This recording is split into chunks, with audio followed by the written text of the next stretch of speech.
Alright, sesingaphakathi phofu ke sesichwechwela ngasemnyango ukuba wena uyaqala ungena sele uxokelela ingqokelela yethu esinayo kodwa ke siyakuthembisa ukuba nayo iphuphuma nguvimba weziphala phambili. Siyakwamkela ke mbukeli Ekhaya Jikelele. Abanolwazi ke lwezinto zobomi badla ngokuthi ezokugqibela sezona zimnandi yaye yiyo lonto zimuncisa iintupha. Mamela ke nathi ke kule yure sizokwenza nqakasane oko sikushiye urhanela mbukela ukuba kanti bekuye kwathini sakufungela kangaka. Thimle ke ukhela saka lubisi unonkanyezi into kumadlo ngothi umazipha umamshukuma umazondwa ngezinto zakhe kodwa ke andihambi ndedwa njengokubona mbukeli siyiqukumbela naye uNadia. uNadia Dambuza ke ligama nefani endisabela kulo. Ke bandithi mbukeli khulula ibhatyi uzixhome exhantini kodwa ke ngendlela esijonge ngayo le mozulu hayi ngathi awuzokhulula ibhatyi kuphela kodwa ke leyo ndakushiya nawe ukuba uzicingele kaloku. Tyhini mawethu siyayiqongqothela namhlanje kodwa tshotshubekho kule yure yesithathu ke sijonga ezi zihamba phambili kumakhasi onxibelelwano nesivuke ngazo ngalentseni. Ukanti kwalapha enkqubeni siza kujonga amatyendyana akhala ngekhaya nengengxaki yesikolo yaye sinqwenela siqweleza namhlanje ngokuphicotha incwadi kamxolisi ethi Malikhanye la namanye ayalandela kodwa ngoku masijonge ezihamba phambili kule iyure.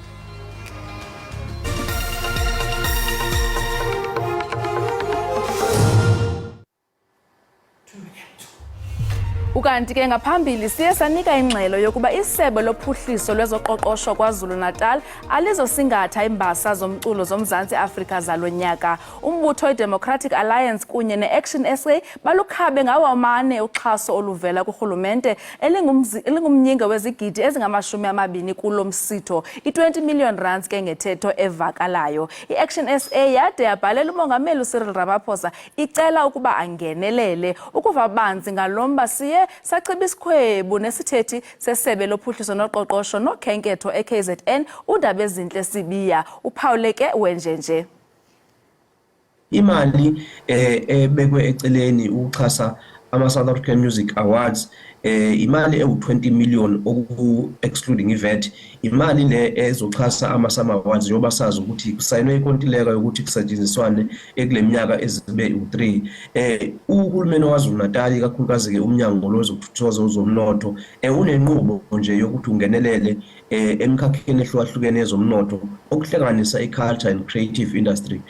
Kuyibhadi-ke futhi-ke kuyishwa ukuthi-ke kukhona abezepolitiki abafana ne-Action SA no-Democratic Alliance abakholelwa ekuthenini akufanele amaciko ala KwaZulu-Natal asimame, akufanele ukuthi ezokuvakasha isimame, akufanele KwaZulu-Natal ithuthuke kwezomnotho, akufanele abantu bakwala KwaZulu-Natal bajabule bamukele ivakashi njengoba sazi ukuthi bezoba u-4,000 ivakashi ebizoqhamuka kuma-province ahlukahlukene.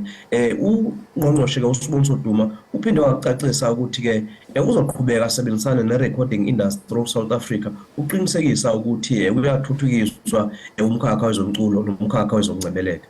Ngaso sonke isikhathi ke ebhekwe kuhulumeni kubhekwe eminyangweni ehlukahlukene ukuthi imali zimi kanjani. Kwesinye isikhathi ke kutholakala ukuthi khona imali engeke izisebenze le ezogcina isibuyiselwe kuhulumeni kazwelonke. Ingakho ke kuye kwenziwe lento ekuthiwa environment kubheke ukuthi kususwe imali ngalaze iswe ngala. Okubalekile efayisi sicacisa ukuthi kungukudukisa nje umphakathi ukwakha isithombe sokuthi kukhona ukuxhashazwa kwezimali, ukwakha isithombe sokuthi kukhona indlela engahambi kahle yokusetshenziswa kwezimali. Kudicelela phansi nje isithunzi semboni yezokuvakasha ukuphinde kuqanjwe amanga kuthiwe kusetshenziswa u28 million. Uyabona nje ukuthi la kwakhiwa isithombe sokukhankasa kusetshenziswa amaciko, kusetshenziswa indlela yokuthi abantu bala KwaZulu-Natal nase-South Africa yonke baxovane. Kanti ucimicimi uza kubuya namhlanje emva kwethuba elingangeveki lokungacinywa kombane. U-Eskom uthi inqanaba lokuqala lokucinywa kombane liza kuphinda liqalise ngentsimbi yesine namhlanje kude kube yintsimbi yesihlanu kusasa ngomso. Iza kuphinda inqunyanyiswe kwakhona kude kube yintsimbi yesine emva kwemini. Ukanti ke mbukeli mhlambi solungiselela ukuphuma endlini uye emsebenzini okanye uye esikolweni siyathanda ke ukuba sikwazise ngoqikelelo lomozulu ukuba uyazi kaloku isimo sanamhlanje sizawuhamba njani. Rhabula ungafinci.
Sibambe ngazo zozibini. Sikwamkele kwakhona usabukele inkqubo yakho ithanda kunene Ekhaya Jikelele. Kanti ke siyafumaneka napha ku SABC Plus. Siyathemba mbukeli into yokubana nithe nqa ezonqakumba zamehlo. Kanti ngoku singena kwisiqendu osithanda kunene apho kaloku sijonga mbukeli eziphala phambili kumakhasi onxibelelwano ku x.com ama trends.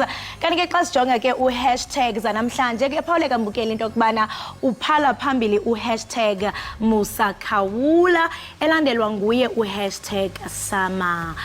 Xa singena ke pha ku #Musakhawula okanye singena pha ku #Sama, mbukeli ke kuyaphawuleka into yokubana iphondo laKwaZulu Natal lezophuhliso kukhona iimbasa zomculo zoMzantsi Afrika kulonyaka. Kanti ke umbutho iDemocratic Alliance kunye nayo iAction SA balukhabe ngawo omane uxhaso oluvela kurhulumente elingumyinge wezigidi ezingama-20 kulo msitho. Sithetha apha mbukeli nge-20 million rands ngentetho evakalayo. Kanti ke iAction SA yade yabe kanti ibhalela umongameli uCyril Ramaphosa icela ukuba angenelele.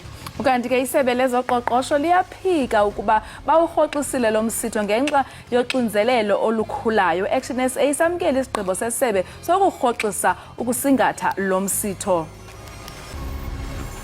Ukanti ke masiphawule bathini abalandeli bethu apha ku x.com okanye masigqithele kwelandelayo. Kanti ke #Musa amarhe azanempukane eziluhlaza athi umusa wenkosi Musakhawula owaziwayo kakhulu ngeevidiyo zakhe ezishicilela ku-YouTube zentlebendwane ugwetywe iminyaka 15 ngezityholo zokubulala okwaye kusakuba sisinqanda mathe sakhe.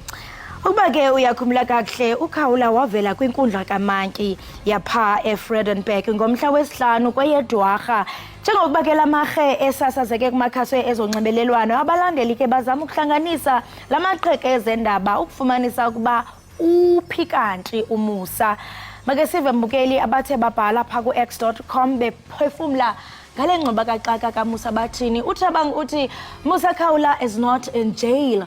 He's appearing in court on January 23. Uyangqina into yobana hayi akekho ejele uMusa, uzawuvela phaa enkundleni ngoJanuwari ka-23. Asazi ke mbukeli luluvo lwakhe. Umzulu onekani uthini wena Nadia? Uthi with all that YouTube money, how did Musakhawula get 15 years? His lawyers should have cut a plea for 5 years at least. Hayi ke umzulu onekani uthi noko uMusa ikhona imali ayenzayo phaa ku-YouTube. Noko ke abameli bakhe bebefamba banegotiatile i-5 years ingade ibe iminyaka i-15. Sikhangela omnye khona onyalandelayo. Isekwanguye umzulunkani uyatsho into yobana ooTory Lanez bathola 10 years for shooting someone in the foot bese ooMusakhawula bathola 15 years for ukubulala. Our constitution is too lenient. Ngomnye ke umzulu uyatsho into yobana uyathelanisa uba ooTory Lanez bona bathola amanyaka engamashumi for ukubulala umntu emlenzeni, kodwa ubona uMusa yena ethola u-15 years. Uthi umgaqo-siseko weli lizwe noko akenzi kakuhle kuphela.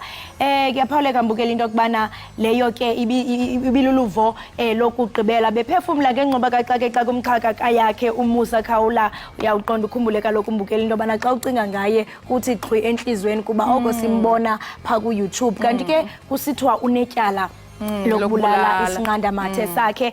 Ezo ke ibiza izimvo zabantu bephefumula phaa ku-x.com. Siyathanda ke mbukela into yokubana sixhobisa uba ezo ke ibiza izimvo zabantu aziyamananga okanye azinxulumenanga neziko losasazo i-SABC okanye le nkqubo i-Ekhaya Jikelele phaa ku-SABC lihaye. Khumbula mbukela uba ngaba mhlawumbe ubona ezisasazeka indaba ungakwazi ukusitheka si-Ekhaya Jikelele. Mhlawumbe ke ngomso nazo zaba lapha ku-trends.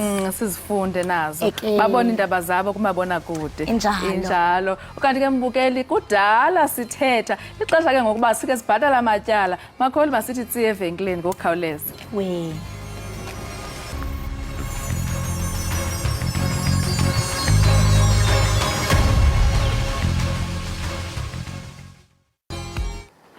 Mbukeli masiphinde sikwamkele kwakhona ukanti ngoku singena kwisiqendu sethu sikakhala ekhaya. Likhale sasabela usapho oluzinze kwenye yeelokishi zalapha eRhawutini eAlexandra olusuka eMozambique lukhala ngokungamkelwa kwabantwana ezikolweni ngenxa yokungabi nampepha mvume zalapha eMzantsi Afrika. Nali inqaku liyalandela. Iphupho losapho lwafuduka kwilizwe laseMozambique ngelinge lokuzingela amadlelo aluhlaza kweli loMzantsi Afrika life namthanyana. Sele lineminyaka engaphaya kweli-10 isukela oko lawela imida ngokungekho mthethweni. Eyona nto ithunuka isilonda kukuba abantwana bambanguza kwizitalato zelokishi yase-Alexandra ngenxa yokuswela impephamvume zakweli ukuba bangene isikolo njengawo wonke umntwana. Bangizalele eDinville 2013 nge-August nge-23. Nje angeni isikolo. Ngihlala la Alex. Abangani bami mabahamba mabaye esikolweni. Bona bayangihleka bathi nanku lo mntana lo ongangeni isikolo. Mababuya mabaceda bangihleka mina ngithi nginandaba ngihlalela. Dlale nomntana kithi ngithule mina. Bayenze lento abayifunayo. Thola bangibize sodlala ibhola la e-driveway. Senze lento esiyifunayo.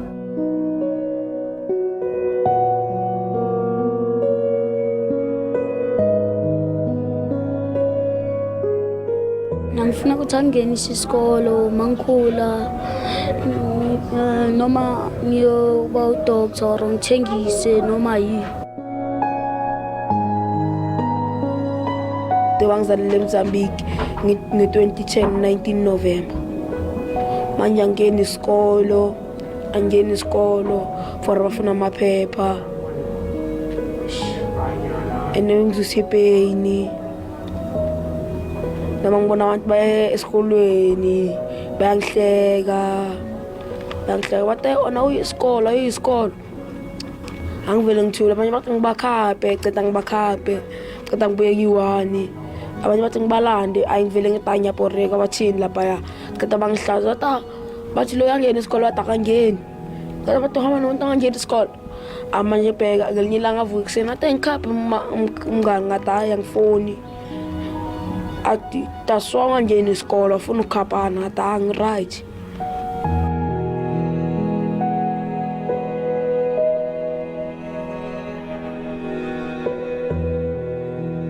Kathi angangenisa esikolweni ngikhona ukubala ukuthi mangikhula ngibe namashopo ngibe i-doctor sometimes or ngibe i-soldier. UVirginia nongumama ubazalayo uthi akukho tyholo angazange atshone kulo ukuzama ukuba abantwana bakhe bangene isikolo kodwa wabuya noboya bentenetya. Ngisuke eMozambique ngizala Jozi ngifika la 2012 15 July. Ngifika la nteta abantwana bayi-2 namanje ngistrikile abantwana bami bayi-2 abafundi isikolo. Ngicela incedo abantwana bangene isikolo. Mina ninamaphepha ninapassport ninanix nomuntu nje ninanix.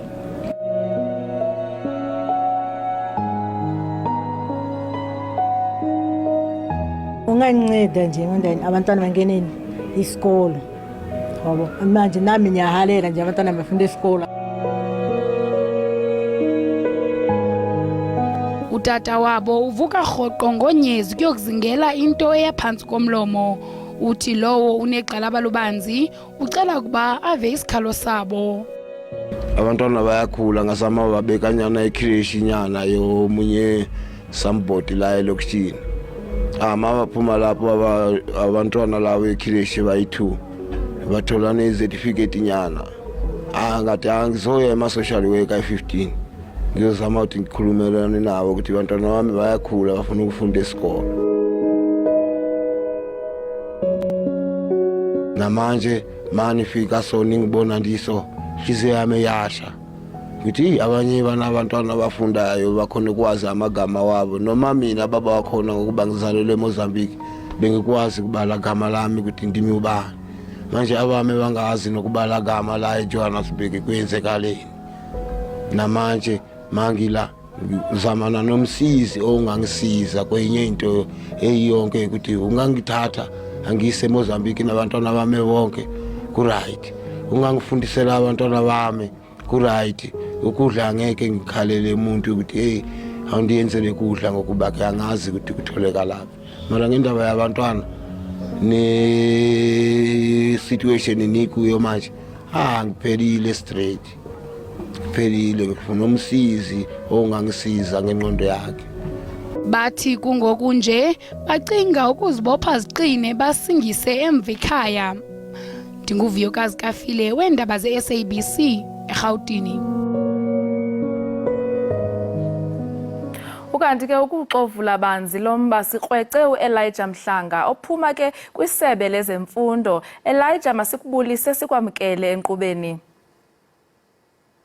Mandibulise nami msasazi kuwena nababukela emakhaya. Enkosi kakhulu. Nali nqaku abantwana bahlele ekhaya ngenxa yokungabi nampepha mvume zalapha eMzantsi Afrika. Ungaphawula uthini wena ngalomba? Sibhlungu kakhulu le story ngimamele la abantwana bekhuluma ngesifiso sabo sokuya esikoleni, ngayezwa futhi nabazali basho into efanayo nokuthi baphatheke kabuhlungu. Kodwa kuyamangaza kakhulu uzwa into nje yenzeka ngoba asicabanga ukuthi bekufanele kube khona ingxaki ezinje ngoba kube kwaba khona i-judgment nge-2019 ngoDisemba e-Eastern Cape. I-High Court isho ukuba i-department nesikolo zayo kuzo zonke indawo kufanele ivumele abantwana bangene esikoleni noma banganawo ama-ID documents. Esikoleni ezinye iyenzeka leyo nto since leyo judgment ibe khona. So ngingathanda ukuzwa ukuthi labazali yiziphi izikole abaye kuzona nokuthi kuthiweni kulezo ndawo ngoba lento eyenzekile ngazo lezo izikole ayikho emthethweni. Kusayimanje nje i-department ibhizi iyenza i-revision ye-admission policy, and leyo admission policy ayivumi ukuthi umntwana angayi esikoleni ngoba angaphathanga ama-documents. So ngathanda ukuthola imininingwane egcwele sikwazi ukuthi sikhulumisane nalezi zikole lezi labazali abazame kuzona ukungenisa abantwana babo. Bathi akho nto bangayizamanga, sebevela nakonontlalontle bajikisiwe ezikolweni baya kwi-social workers, akukho nto bangayizamanga kodwa imeko isenjena. Ungacebisa uba bathini mhlawumbi inyathelo elilandelayo? Ukuthi uma basho kanjalo ukuthi ayikho indawo bangayanga kuyona, angazi ukuthi bayile na e-district office ye-department, angazi ukuthi bayile na ku-head office ye-Gauteng Education Department edrobheni eSimon Street. Nathi besingayazi leyo nto, so angicabanga ukuthi baqedile abakaqedi njengoba nathi siyizwa nje kokuqala nge-SABC. So kufanele kube khona indlela enye yokuthi sizame ukuyixazulula.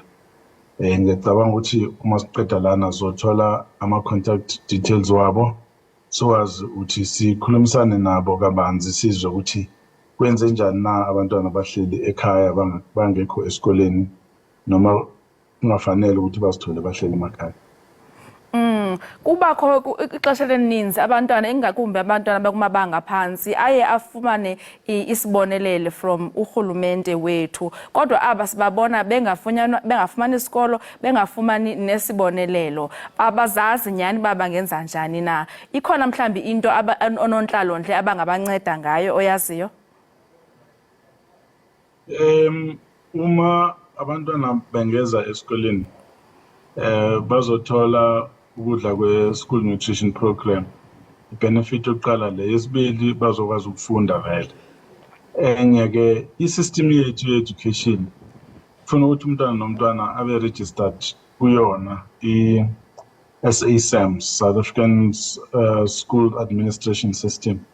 Ifuna umntwana nomntwana abhaliweyo kuyona uma kunjalo-ke siyakwazi ukuthi sithethisane ne-department ye-health for healthcare services sikwazi futhi ukuthethisana ne-department social development for social services so into eqala nje ukuthi kufanele ukulungiswa le yesikole ngoba once umntwana besesikoleni uba protected from all sorts of things but at the same time they benefit from all other benefits lawa abanye abantwana abawatholayo yiko sithi kubalekile ukuthi bazithole basesikoleni ngoba yila izinto zenzakala khona ila sizoqala khona-ke silungise leyo ukuthi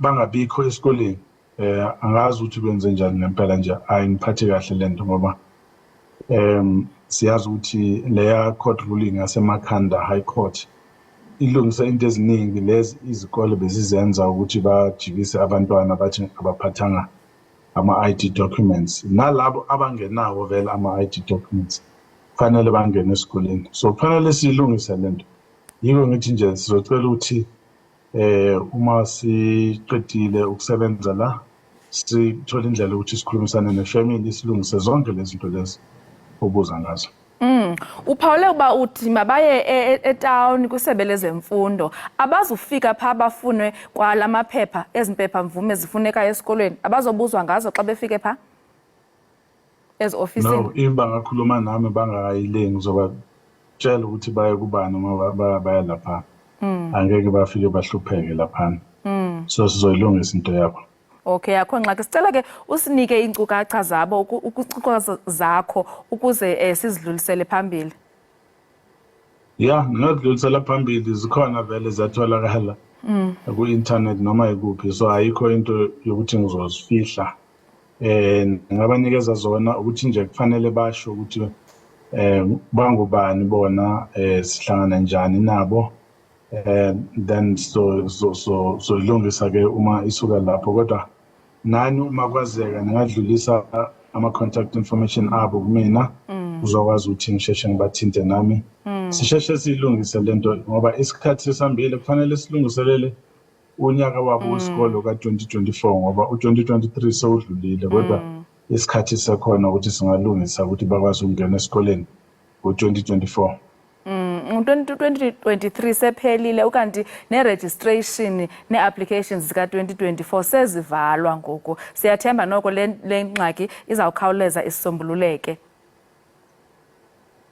asenzeni kanjalo ngoba asazi ukuthi baneminyaka emingakhi banama-grade amangakhi so yonke le assessment kufanele yenzeke ukuze bakwazi ukungena esikoleni zofuna neminyaka yabo futhi nokuthi bake baya esikoleni yini na so yonke lento kufanele isheshe ilungiswe ngoba akuyona into ukuthi uzomane ubathathe ubangenise esikoleni kufanele kwenziwe i-assessment ukuthi baneminyaka emingakhi bake bafunda kuphi kuma-ECD if bake bangena lapho and then sibone ukuthi bangena kusiphi isikole nakuwaphi ama-grades siza kwenza njalo baba Mhlanga masipulele kakhulu ngexesha lakho ukuthi uvuke nathi apha ekhaya Jikelele inkosi kakhulu inkosi man Enkosi. Lowa ke mbukeli ibingu Elijah Mhlanga ethetha nathi kaloku ngengxaki abazifumene bekuyo abemi baseMozambique abahlala apha eSouth Africa abantwana abangakwazi ukungena ekhaya. Esikolweni ibisisiqendu sethu ke eso sekhaya ekhaya. Siyabuya ke kungekudala sisathi tsi evenkileni.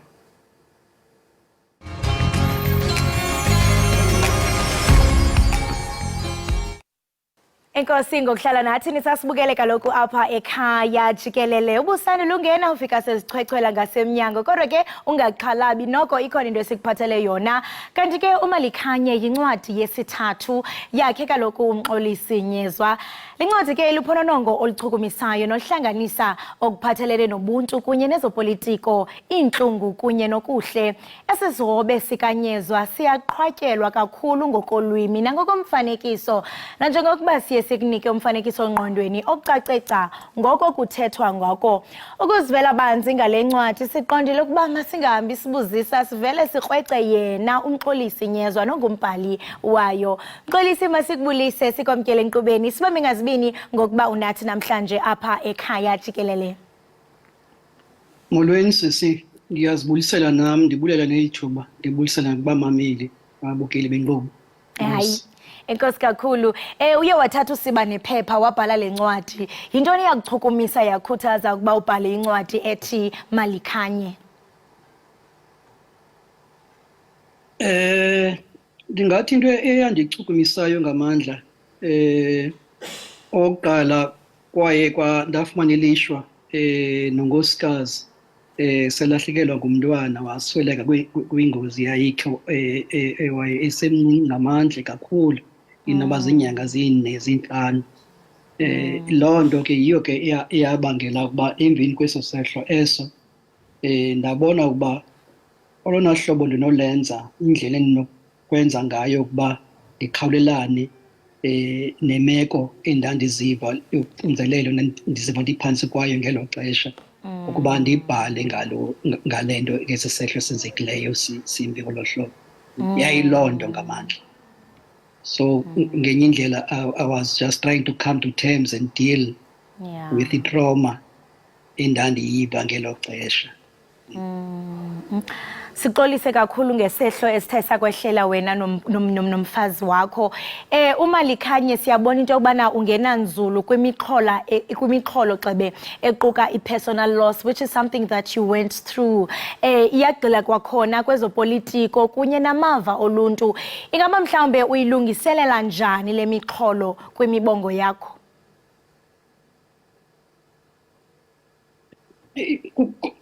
Ngosisi ngalo mbuzo ingathi into ibalulekileyo nakumphina umbhali kukuqiniseka nokunyaniseka kuloo meko kule nto ayivayo kwimivandedwa imfikelayo kwintandabuzo ngeemeko ezithile afikelela kuzo ebomini nakwimibuzo nayo.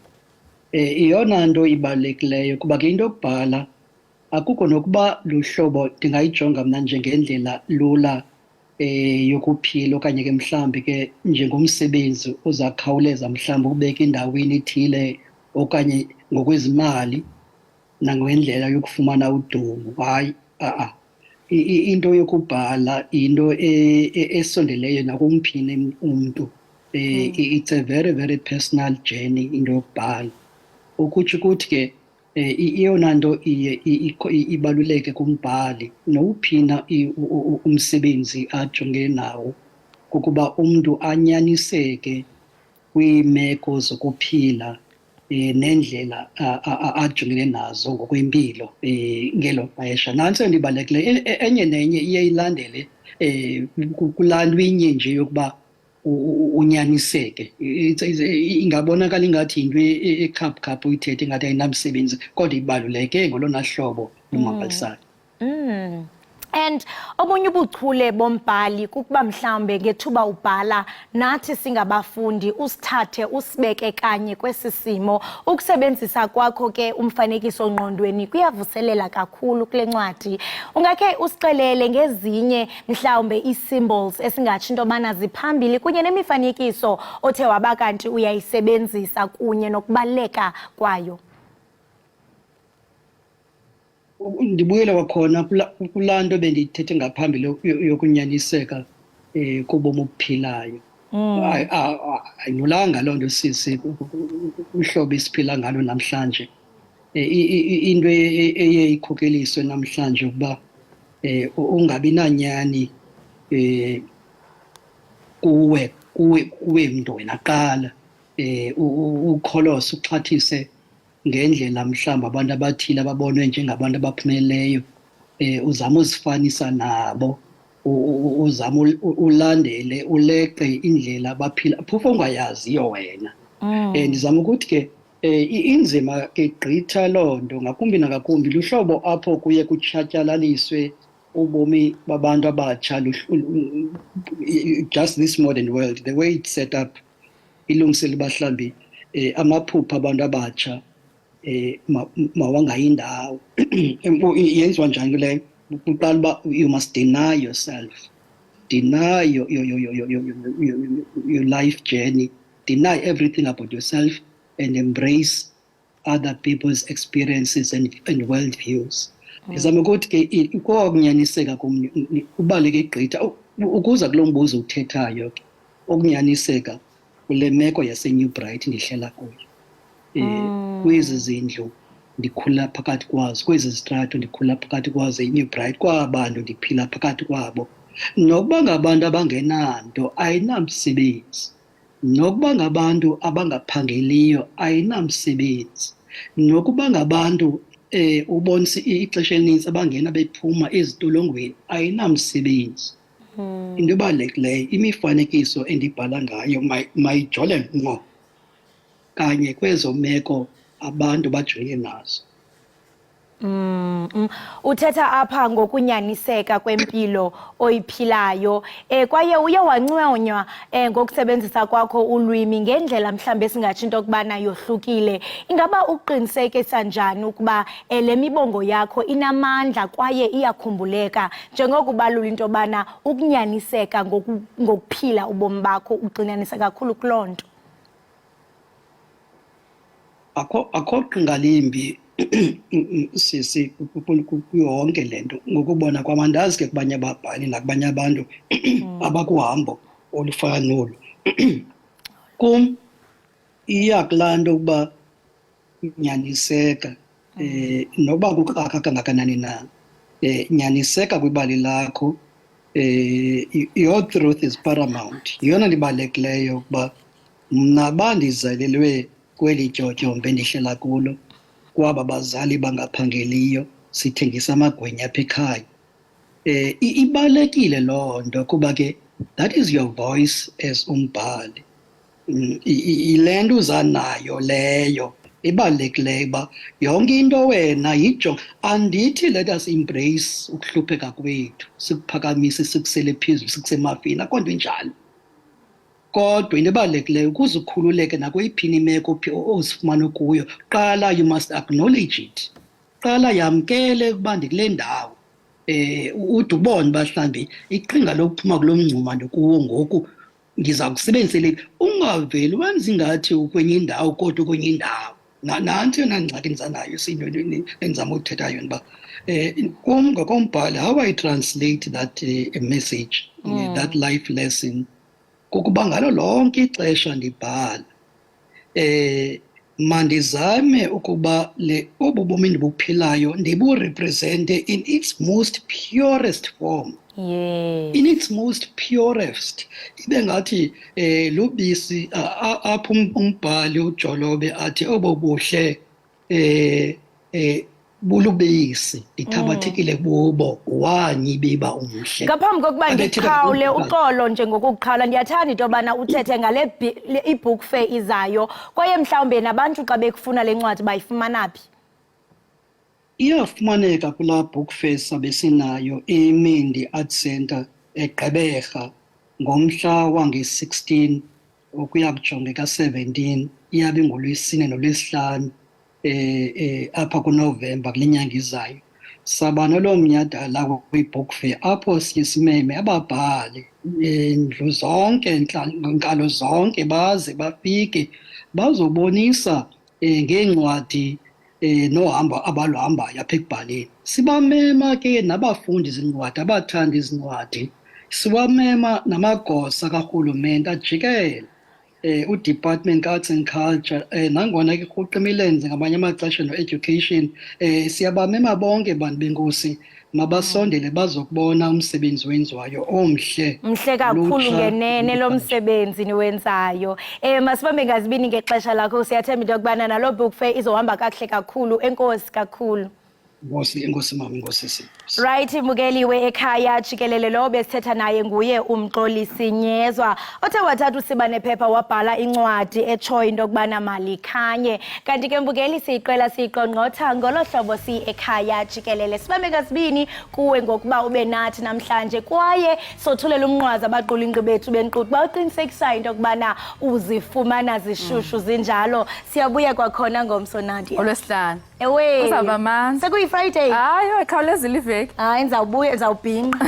Ndizawubhinqa xa ngolwesihlanu. Hayi kunyanzelekile siuqole sawuqongqotha ke uvimba wethu wanamhlanje. Besitshilo kaloku sathi kuphathele kuninzi kwaye senze njalo. Akhange siniphoxe bethuna. Inkosi ngokuhlala nathi Ekhaya Jikelele. Kanti uba usandungena wena uthi yo ndaphoswa ungabi naxhala. Ikhona kaloku phaa ku SABC Plus app. Cofa nje wena uthi Ekhaya Jikelele uzasifumana.